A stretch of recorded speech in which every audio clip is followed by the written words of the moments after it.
Going back to school can be stressful for young people. So can the pressure to be thin. Our Nixon Norman dives into just how common eating disorders is among teens and why so many are struggling. People from all walks of life experience eating disorders. Anywhere from 10 to 20% of the population deal with eating disorder. The term eating disorder is not so black and white either.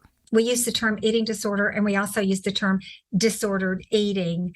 And disordered eating oftentimes will turn into a full-blown eating disorder. According to the National Eating Disorders Association, eating disorders have historically been associated with straight, young, white females. But in reality, they affect people from all demographics and are not caused by any single factor. A lot of it is the stress that these girls are putting on themselves, and it's guys too. It's both sexes. So we can't just say it's just a female thing. A lot of it is rooted in the stress of being perfect.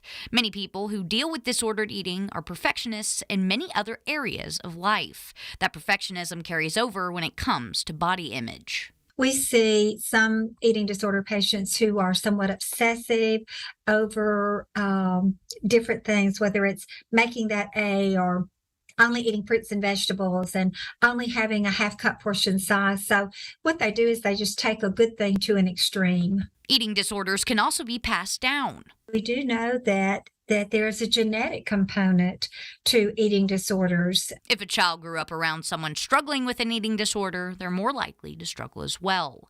And two, speaking of influence, social media is of no help when it comes to the number of people dealing with eating disorders because, for example, some content creators get on and talk about how much weight they've lost and how skinny they are, and they can never be skinny enough, and they want to be skinnier than the next person. Nixon Norman, Fox 54 News. All right, thank you, Nixon. And stick around because coming up tonight at 9, we'll tell you about the signs of eating disorders and what to look out for with your teen and what you can do to help.